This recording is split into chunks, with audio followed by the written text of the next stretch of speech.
Hey y'all, I wanted to talk about how older men try to sleep with their family members, even if it is by marriage. My auntie's husband tried to sleep with me. He tried to sleep with my friends and things like that, in that nature. I had friends that mom's boyfriends molested them, and they would go tell them this is what he did to me, and they wouldn't believe their child. They rather believe the man over the mom. So what they will do, and these are the two of my best friends in the same situation with their stepdads. I don't like saying stepdad. I'm gonna say the men that their moms was dating. Um, they will cut themselves because their mom didn't believe them and kept the man in the household with them. So they would have marks on their arm.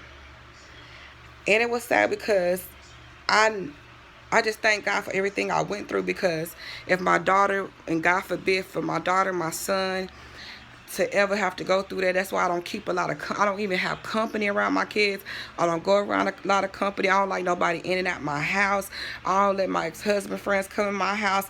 Who was always in my house was my brother, which he is gone, and was my mom. Those are the only people that I would bring in my house that don't live here.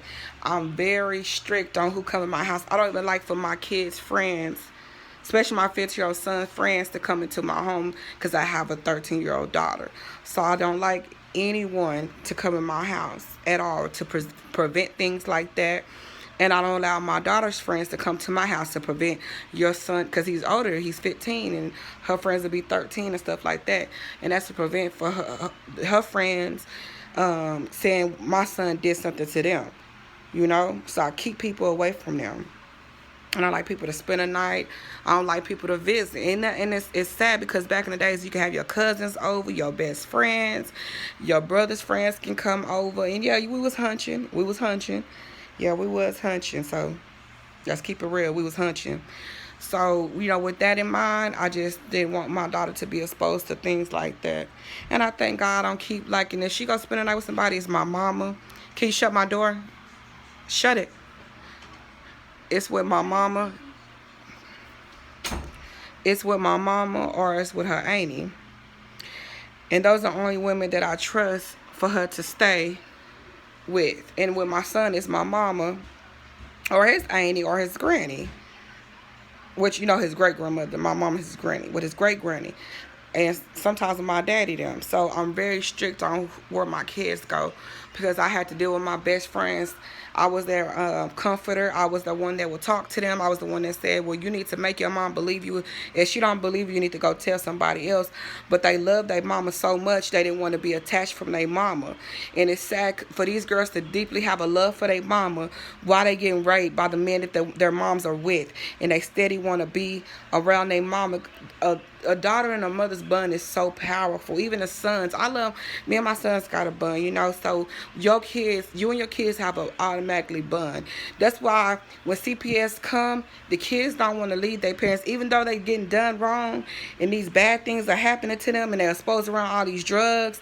They still want to be with their mom because they love their mom. No matter what their mom do, they love them.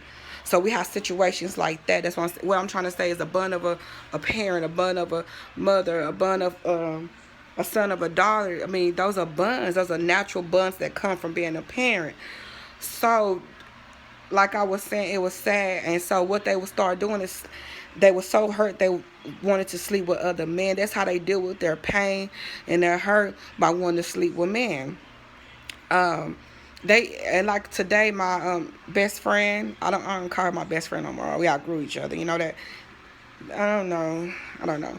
Anyways, we talk every now and then, but I just stay. I'm just a person that like to be by myself. I really don't like to hang around nobody, you know. So, anyways, to this day now, she's with a man that cheats on her. Um, Possibly hitting on her.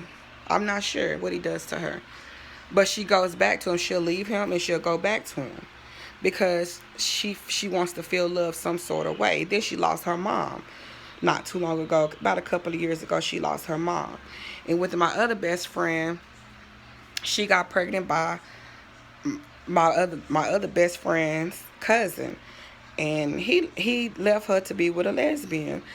And so, like, these are two women that are hurt and never got to talk to nobody or went to nobody professional to deal with the pain, or never reached out to a church member. They have been dealing with that all their life. And so, how can they change when they're not dealing with the pain or the emotions that they had went through? And with my auntie's uncle, with my auntie's husband, I never went and told her what he tried to do, like tried to sleep with me and stuff like that. They're not married no more to this day now, and I feel like one day I will sit her down and say, hey, your husband tried to sleep with me and try to be with me, and he have tried to hump me. I mean, he has humped me before. So, or sometimes in a van when he picked me up from school. So one day I will have that conversation.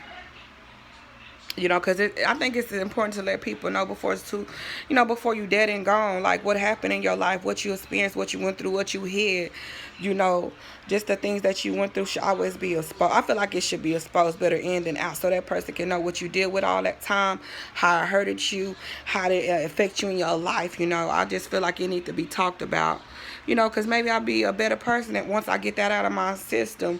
I already got the things out with my mom, with her ex husband, how he was grimy and didn't want us to have that relationship. I got that out the way. So that was a big, huge relief getting that off of me. And I just want to reach girls that's been touched by a family member, that is still getting touched by a family member.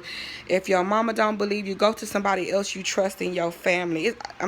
We should have at least one person that we trust in our family, and that's not going to go back and go tell and don't believe you. That's going to really try to help you out that situation. Then I would say the third option is go to somebody outside the family that you can trust, a teacher, a counselor, a police, whoever you feel in your heart you need to go to that you can trust with this information. Don't stay in these homes where you get molested by your mom's mans because you want to see your mama happy, you want to see her sad. No, it's not about your mama at the end of the day. If you getting touched by a man and he not supposed to be touching you, go handle yourself first. Men come and go. Your mama can get over it.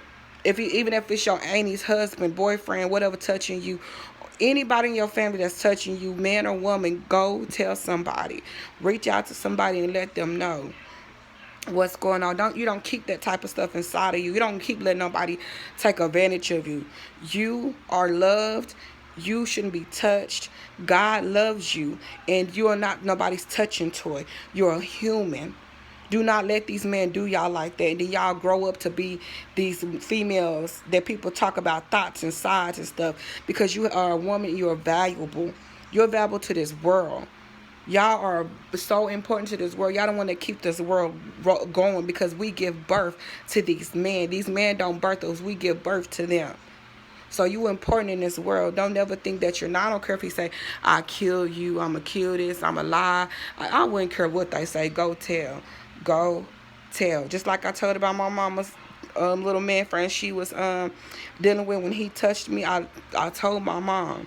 I told her, and it felt good that she believed me, because there's so many moms that don't believe their kids. Oh, you lying? You just don't want us together. You probably tried to come on to him.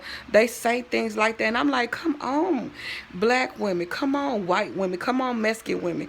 Y'all telling me dick is more important than y'all kids. It's not more important than y'all kids. Your kids didn't ask to be here. Not at all.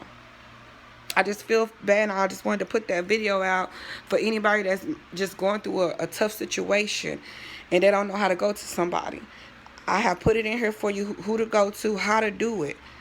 It doesn't matter. I know you don't want to lose your mom, and if you feel like your mom will believe you, go tell her. It's not about her happiness. It's about you the child. She's a grown-up. She should know how to handle it if it is going on. That means that man is not meant for your mom at all. God not going to send your mom a man that's going to touch on you like you're a grown woman. He's going to send somebody that's going to love you, take care of you like a true father figure would. That's not going to want nobody to harm you.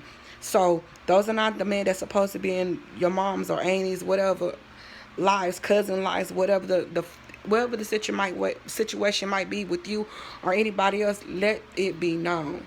Y'all have a good night, and I'll try to.